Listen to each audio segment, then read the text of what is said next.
Hi, everyone. Welcome to the Green Chemistry Commitment informational session. Before we get started, I just want to take a second to introduce myself. My name is Nim. I'm a program manager for higher education at Beyond Benign, and I'm the person who's been emailing all of you. Also on the line, we have Dr. Natalie O'Neill, who is the Director of Higher Education. She's the one that sort of runs the higher education division at Beyond Benign. And today we don't have Juliana, but she is our other program manager for higher education. And together we make up the higher ed team.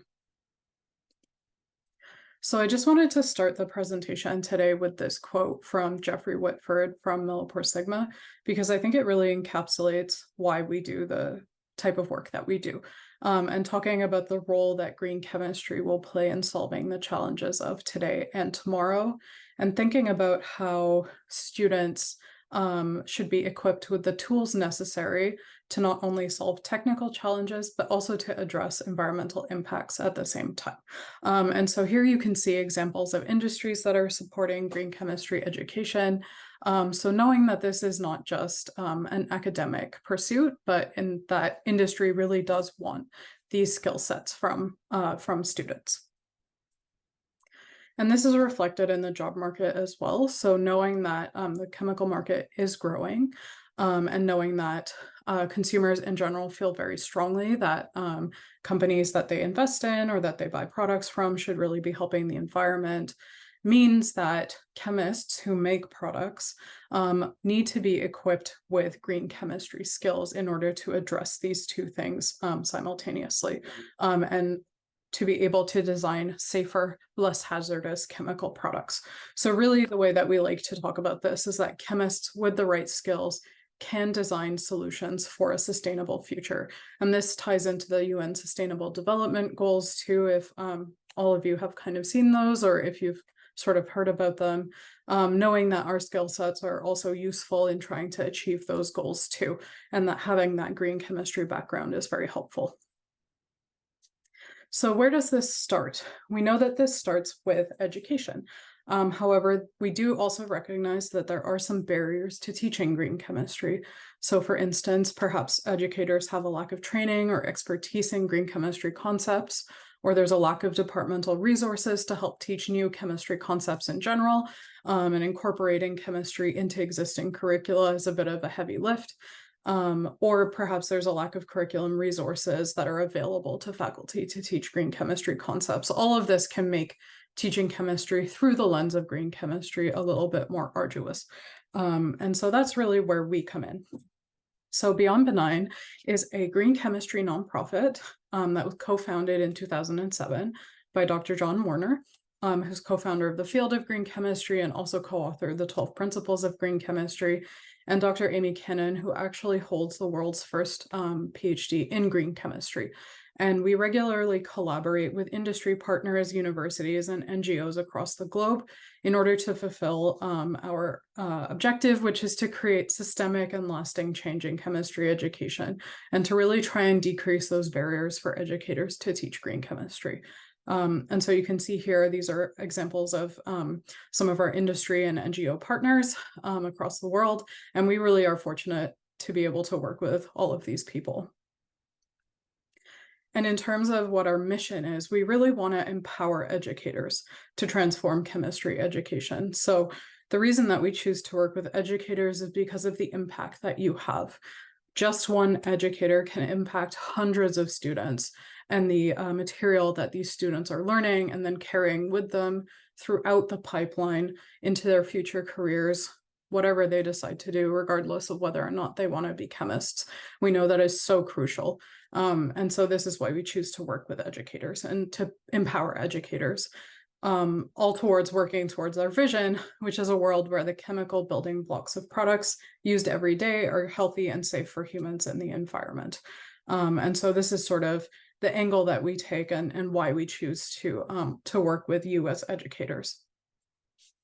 And so part of the way that we do that in the Green Chemistry Commitment Program, which is our flagship program for the higher education division at Beyond Benign, We do work, actually, I should have mentioned, we do work with the kindergarten to grade 12 division, but as this is a higher ed info session, I'm going to be focusing more on the higher education division today. So this is our flagship program. And what it is that it is a departmental commitment where your institution signs on the commitment, and they commit to continual implementation of green chemistry into their chemistry courses. This program is non-prescriptive, so we understand that implementing green chemistry into existing chemistry courses needs to be done at the pace of the institution, and it's really going to depend on the students, the resources that are available to the educator, how much time you have. We recognize that not all institutions can do this in the same way, and so really this program seeks to support you on your current journey, green chemistry journey. And really what we want from this is that by joining the program, you feel empowered, and you feel like you're able to prepare chemists to implement sustainable practices through chemistry. And hopefully increasing green chemistry accessibility is a thing that will help you in this program as well. And so the program is really structured with 4 student learning objectives, which I'm going to talk about in a second. But first, I wanted to mention that this program has actually been going on for 10 years. And so we just celebrated the 10th year of this program back in June or July, I believe. And so it's tremendously exciting to be able to say that this has been going on for a long time and that we have seen the support that it's been giving the community for now a decade. So the student learning objectives in this program, we sort of call them the 4 pillars of the Green Chemistry Commitment Program. So this is really what you're committing to when you sign on. You're committing to students learning these 4 objectives. So one of them is theory, so that students will eventually understand and have knowledge of the 12 principles of green chemistry. Lab skills, so students get a chance to actually practice green chemistry skills in the lab. Toxicology, so understanding how to design molecules from the beginning that are benign from the beginning and not just treating safety and toxicity as an afterthought. And then also applications. So how are students going to be able to take all of these skills that they've learned and then use that to serve society in their future careers? Again, regardless of whether or not they choose to be chemists, these skills are very transferable. And really, this is a 2-way commitment. So I've talked a lot already about how all of you are going to be committing in this program, incorporating green chemistry in the student learning objectives and doing that on your own unique timeline and using your own unique strategies.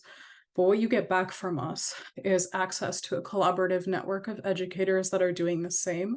We really want to ensure that if you're trying to do something at your own institution and you want to talk to somebody who's sort of done the similar thing and you would like some advice, that we are able to connect you with those people. Grant opportunities. So as green chemistry commitment signers, you do have access to funding opportunities from Beyond Benign that are exclusive to you. The same thing with professional development opportunities. One of the things that we do ask in the green chemistry commitment program is for every year you to complete an annual survey.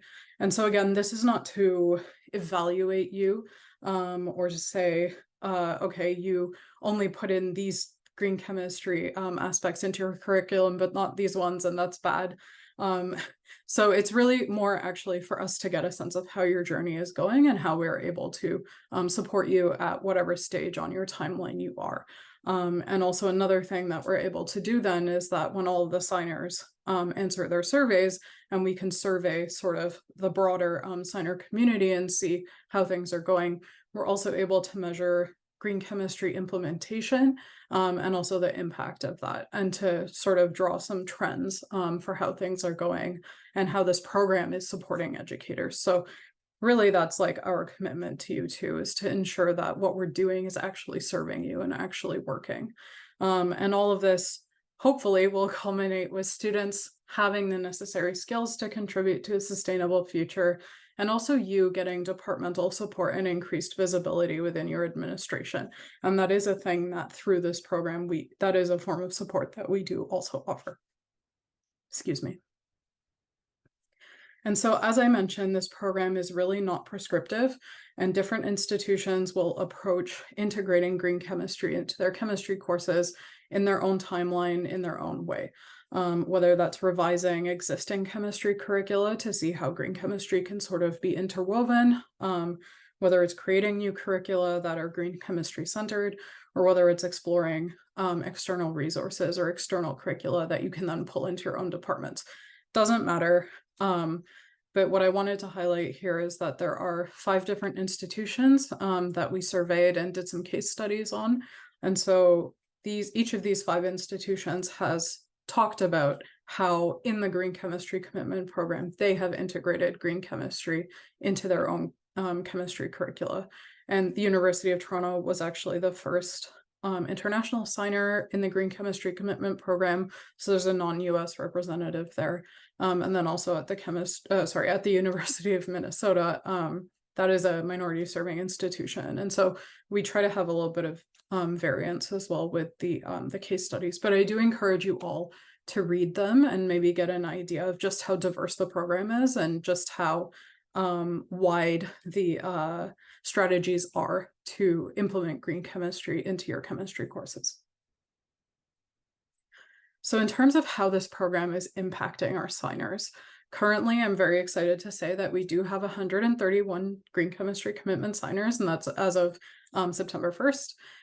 You can see that the majority of them are based in the US. We do keep track of who out of those US signers are minority serving institutions. And then also we have about 36 international institutions. But in terms of the impact, what this means is that through our measurements, over 2,900 faculty exist in the green chemistry commitment signer community. And that means that we estimate they're reaching over 730,000 students annually. And we just keep seeing those numbers growing as our signer base grows. And one of the things that we have noticed and been able to confidently say throughout years of administering those annual surveys and hearing feedback from our signers is that signing the GCC is associated with an increase in green chemistry teaching practices and broader sustainability adoption at the institutions. And so we are really excited to report that this program does seem to be supportive and that it really is trying to empower educators and fulfilling that goal too. And we do hope that that is the case for you. And if you would like to read our 2022 annual impact report, the link is there at the bottom of the slide. I should also mention that actually these slides will be made available after the session, and you can follow any of the links that are there on the slides. And so just to give you an idea, these are the 95 USA signers that we have from every state and then also from Puerto Rico as well. I'm not going to go through each one of them, obviously, because we don't have any time. But please do take a look at the profiles that are available on our website. Each one of these universities has a profile with contact information for the primary contacts for the Green Chemistry Commitment Program. And you are free to email these people. You're free to reach out to them. So please do take advantage of that. As I mentioned, we do have minority serving institutions within the program. And so I've highlighted here in green the minority serving institutions that we do have participating. And here are our international signers. You can see that we do have signers on every continent that happens to have schools. So we're very excited to see our signer base keep growing. And there is a link there at the bottom of the screen. If you would like to commit to the GCC, you can just follow that link. But I will be talking a little bit more as well about what that process looks like. So, okay, you've heard a lot about the Green Chemistry Commitment Program. How would you like to sign, or how do you sign? So the first step is that we really encourage you to share this information with your department colleagues and with your institution. So because this is a departmental commitment, it's not just you from your institution who's committing to the Green Chemistry Commitment Program. It is your Department of Chemistry or whatever equivalent at your own institution. As a side note, we do understand that not every single institution has a Department of Chemistry. And so whatever equivalent-ish sort of exists for you is perfectly fine for us. And we we accept forms from every single type of institution, regardless of your institutional structure. But again, we do encourage you to talk to your colleagues to sort of get a read on how they feel about this.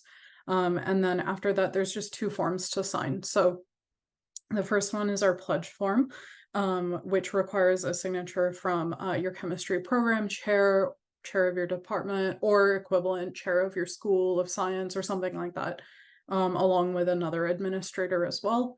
And then the contact form is the only other form. And on that sheet, you will fill in contact information for who you would like to be the primary contact.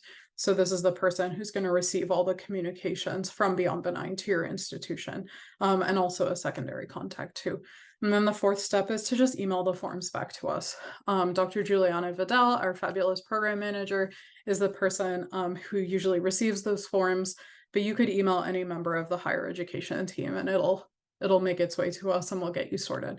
So there is a QR code there on the screen for you to browse and learn more about the program and to download our resources that are specific to the program. And there's also a link there at the bottom of the screen that you can follow. As I mentioned, a key part of this program is our Minority Serving Institution initiative. And so we do recognize that in the USA, MSIs are very key, and the MSI community is a very key component of the green chemistry education community. As a refresher, minority serving institutions are those higher education institutions in the US that serve minority populations. And so through this program, really what we want to do is provide dedicated support to these institutions that will trickle down and impact their students. And so we specifically seek to partner with chemistry departments at MSIs. We really have a large focus on trying to build inclusive, diverse community spaces for MSI faculty to collaborate and learn and share with one another. And then also we do want to provide some student support through this program too. And so this initiative was launched in, I believe, early 2022. So you can take a look at our press release on our website about that. But just know that if you are a minority serving institution, some of the benefits that you can expect through this program are dedicated funding and professional development leadership opportunities, some student funding, and then also conference and publication support. And if you're unsure about your minority serving institution status, there is a link there at the bottom of the screen for the list of minority serving institutions that we use. So you can go ahead and visit that website and take a look at your MSI status. So I've talked a lot about some of the potential benefits for green chemistry commitment signers. So now I'm actually going to describe these. So these are the current grants that we do have open at Beyond Benign for green chemistry commitment signers. So the first grants are open to anybody who's a green chemistry commitment signer. So you as an individual, if you belong to that institution, you can submit a grant. We do have 10 grants available for $5,000 USD each.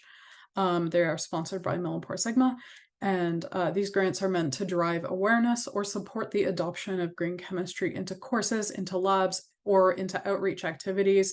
You can do one of those things, you can do a combination, but really just bringing green chemistry to your campus and to your community. And so these applications are sort of looked at on a rolling basis, but the first round of them will be reviewed after October 31st of this year. So please do get your applications in. The second grants that we have available are for green chemistry commitment signers who are minority serving institutions. So this one is part of the MSI initiative and is specific to minority serving institutions. We do have 3 awards that are going for $10,000 USD each. And really this is to accomplish these like longer term 1-year projects that really seek to advance teaching and learning of green chemistry. And there is a hard deadline to apply for these ones. It's October 31st at midnight Pacific time.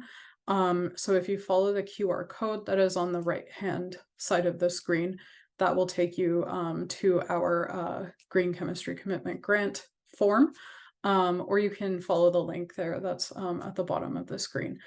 I am the point person for all of these grants. They do have a common application form and you just check off which one you would like to apply to. But if you have any questions at all about these grants, please do shoot me an email. You can ask me any sort of question that you would like to. We really strive to be transparent with the application process. So the application form is all on one page. You can view all the questions before submitting, before even writing your application if you would like.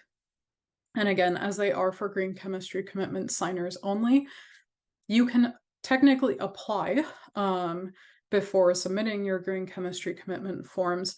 But in order to consider you eligible, I do need to have those green chemistry commitment forms in by the deadline. So again, please, if you have any questions, do email me, and I would love to chat with you about it. One of the things I do want to mention in terms of, we've talked a lot already in this session about building a community and sustaining a green chemistry education community. And that's really the point of this green chemistry teaching and learning community. And so this is a major project that's been ongoing with Beyond Benign for a while. Dr. Jonathan Moyer, whose face is there at the bottom of the screen, he's the senior program manager who's been leading this project. But what it is that it's a virtual platform. It's a website that is meant to be made by the community and for the community. It's launching in October, so it's launching really soon. And basically, this is just a one-stop shop for anything green chemistry education related.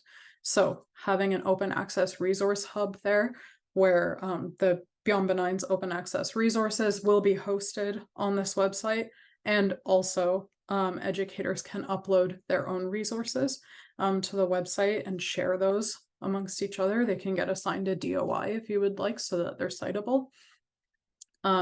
Facilitating connections with professionals, either industry or your peers, or even students, having discussion spaces that are sort of specific to different green chemistry topics. And as part of the MSI initiative, having those dedicated spaces for MSI faculty and BIPOC students and faculty in the green chemistry community, collaboration and mentoring, industry connections, and job boards. And you can see sort of here on the left-hand side of the screen how we really thought about the GCTLC, GCTLC for short, and what sort of governs our attitude towards trying to create this place where the community will feel welcome, and the whole community as well. So please do let us know if you have any questions about this. Please stay tuned, keep an eye out for this. It's going to be really exciting.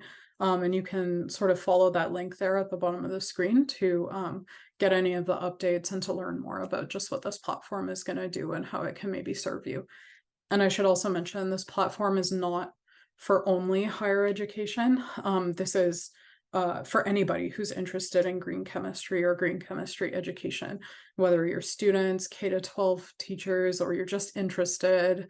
Maybe you're in the higher ed community, but you're also a student, or maybe you're staff or in EHS professional, excuse me. This place is for you. So please do check it out. And sort of on the topic of open access resources, this is something that Beyond Benign is sort of known for. In the past, we really put a lot of work into developing open access resources with our community, where community members would be writing the resources and we'd be supporting them and helping to release them and disseminate them in an open access fashion. The reason I'm mentioning this now is because all of these resources can currently be found on our Beyond Benign website, but they will eventually be transferred to the GCTLC and they'll be hosted there. So you can sign up for an account on the GCTLC, which is completely free, by the way, in order to be able to access these resources. And I did want to mention that we do have quite a few that are helpful. So if you are sort of wondering for a place to start, how you can start incorporating green chemistry into your curricula, please make sure that you take a look at these resources because they are helpful. We do have a full introduction to green chemistry course that can serve as a semester-long course if you want it to.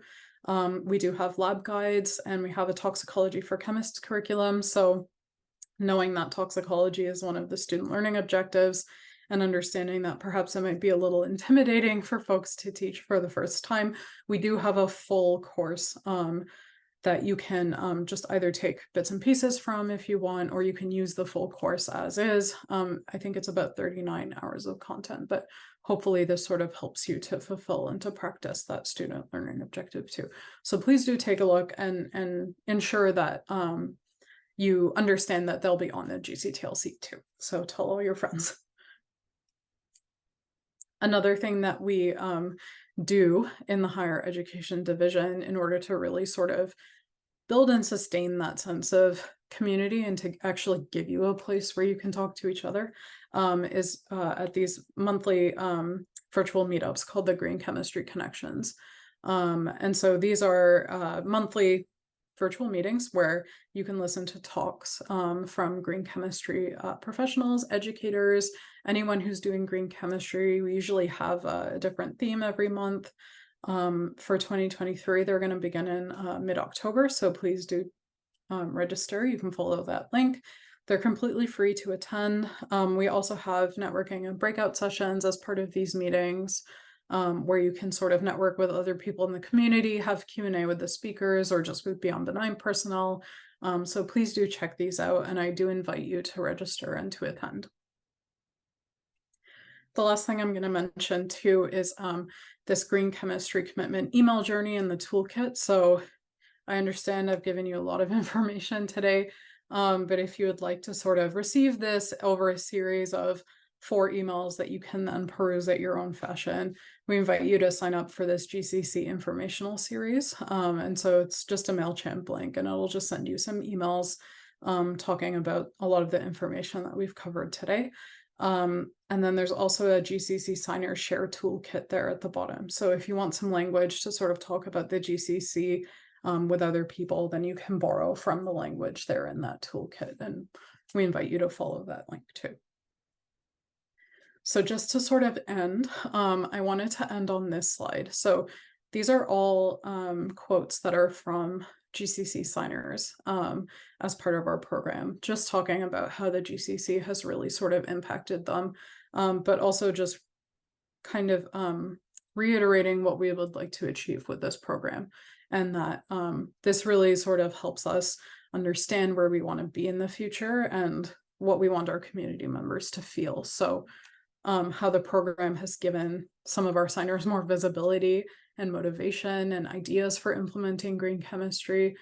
My favorite one on this page is a community where all are welcome and valued. We really do want that to be the case, where everyone feels like they can participate, where everyone feels like they can make change together. The program helping to bring focus to the importance of designing chemistry right from the beginning and not as an afterthought, which unfortunately is the case for a lot of us right now with our chemistry education. Encouragement from the GCC community, I really like that one too.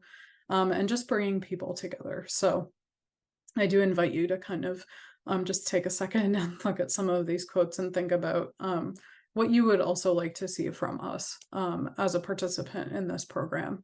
And hopefully you will feel these things too. So thank you very much. And thank you very much for your attention. Please do let me know if you have any questions. On the slide here, these are our sponsors without whom we wouldn't be able to do this work. There is a QR code on this slide. If you would like to stay in touch and hear about anything Beyond Benign, all the updates, that QR code will let you sign up for our mailing newsletters, and so you can receive all the information about what we're sort of up to and what we're doing and what's new. And then my email is also there on the slide too. So please know that you can contact me or any member of the higher education team at any time, and we would absolutely love to talk to you. So thank you very much. And so I am actually going to immediately segue into introducing our next speaker, Dr. Toyin Asojo, who is, I'm really, really excited and privileged to be able to introduce her today. And I'm really excited that you're going to hear from her because she's awesome. I've known her now for a couple of years, and she's been a major player in our green chemistry commitment program. I'm not going to spoil her talk, so you're going to hear from her on that. Currently, she is Associate Director for Strategic Initiatives at the Dartmouth Cancer Center, and was most recently an Associate Professor and Chair of the Department of Chemistry and Biochemistry at Hampton University, which is an HBCU and GCC signing institution. And as chair, she did sign the GCC and expanded green chemistry initiatives at Hampton, Her research interests also include the chemistry of life processes, and her education and training included BSc in chemistry and economics from Trent University, which is in Peterborough, Ontario, Canada. So sort of close to where I am. That's really exciting. And a PhD in chemistry from the University of Houston in Texas. And she also postdoced at the National Institute of Health's National Cancer Center in Frederick, Maryland. Her previous positions include being an associate professor of pediatrics tropical medicine at Baylor College of Medicine in Houston, Texas, an assistant professor in the pathology and microbiology department of the University of Nebraska Medical Center, Omaha, Nebraska, and also as a staff scientist at Thibault Tech in Rockville, Maryland. So please do please do join me in giving a warm welcome to Dr. Asojo. And I'm going to stop sharing my screen. And Hi. I will invite Toya in to share hers. Hi. Hi, everybody. So let me share my screen and go through this. And I'm just going to go ahead and give you all, I'm going to try and move this up so I can make this the right view. Give you quite a short overview of what we did when I was at Hampton, a brief evolution of green chemistry at Hampton. And for most of you, I'm just going to give you a brief background of the location of Hampton. And Hampton is a private HBCU that was started over 150 years ago on the Hampton River. And for those of you that know the story of Pocahontas, that's actually around the area where she was from. I'm going to tell you a little bit about what we did while I was chair and faculty at Hampton, and just take you on a journey of how we integrated green chemistry more formally into our curriculum, our research, and our other programs. So Hampton University has an ACS-approved chemistry program, and we have 3 undergraduate degrees: a Bachelor of Science in Biochemistry, a Bachelor of Science in Chemistry, a Bachelor of Science in Chemistry with a forensic concentration, and we have a Master's in Chemistry and a Master's in Teaching in Chemistry. So for those of you that may not know, HBCUs were initially created to educate the freed African Americans. And because of their history, the location of HBCUs are mostly in states where there was a history of separate but equal, and I put that in quotes. So I don't want to spend too much time on the history of our founder, but we have a very complicated history that tells how people were products of their times. Of course, the most famous alum of Hampton University is the founder of Tuskegee Institute, Booker T. Washington.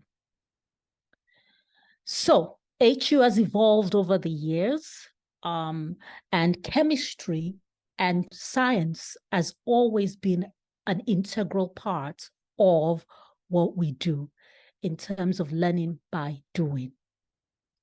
So when I was chair, one of the things I came up with was a new vision and mission for our department. And the green chemistry idea fit very well into this vision and mission. So it was very logical for me to sign our department to the green chemistry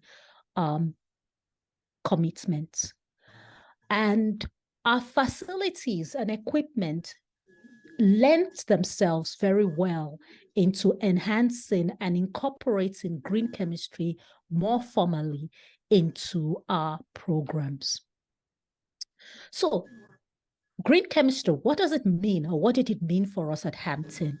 It meant less waste in our laboratories, less hazardous chemicals use of click chemistry, use of computation, microwave and new instrumentation to minimize bulk use of chemicals, and safer biochemistry, as well as developing more computation and innovative approaches, which we were necessarily forced into as part of the COVID shutdown. Also, we naturally followed the 12 principles of green chemistry. Even the faculty that were not aware that that was what they were doing were naturally subscribing to this due to economic as well as personal issues. And this is something that I made sure was integrated in our processes, you know. So where were our challenges and opportunities? As a smaller institution, a big challenge was institutional support and lack of FTEs to create new curricula. So a lot of faculty that were developing new curricula or new laboratories had to do it on their own time. It wasn't like necessarily supported financially by institutional funds. So overall, green chemistry and a lot of innovative approaches were exercises that were developed because faculty were naturally passionate about these programs themselves. Of course, some of the opportunities that we're able to capture due to the strength of our institution was the increasing diversity and creativity of our faculty and the intellectual and personal growth of our students and faculty and staff. So where were we able to incorporate these? Course-based undergraduate research experiments in our laboratories, as well as chemistry laboratory courses. And one thing that Hampton has that is very unique is that from the very first year, students can be involved in research with faculty. So there was an opportunity to naturally integrate some of the green chemistry ideas that faculty naturally had and imbibe these principles in our programs, as well as research courses for graduate students and visiting fellows. Funding. So some of the funding that we had to support this included grants that I had to develop new programs at Hampton. So we were able to use this to implement some of our green chemistry ideas. Dr. Malik, in general chemistry, created green chemistry labs that he published on online, and it's actually available for others to use. So instead of using the traditional cations where there's a lot of waste and a lot of other toxic chemicals, his approach was a lot greener. Two of the cures labs for general chemistry that were developed by Dr. Waddell and Dr. White were green chemistry based. And our partnership with the Mariners Museum in analytical chemistry for Chem 313 quantitative and qualitative analysis were very green in their approach. Like I mentioned before, research classes, whether protein chemistry or click chemistry, utilized green approaches. And computational science was now implemented. And this is work done by Dr. Chakafana.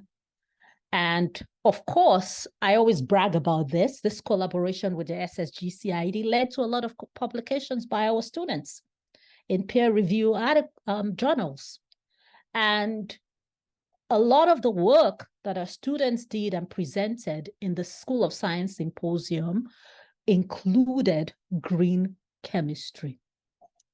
And some of the work that Dr. Han did in computational biochemistry, which is green science, was presented at the Virginia Academy of Science.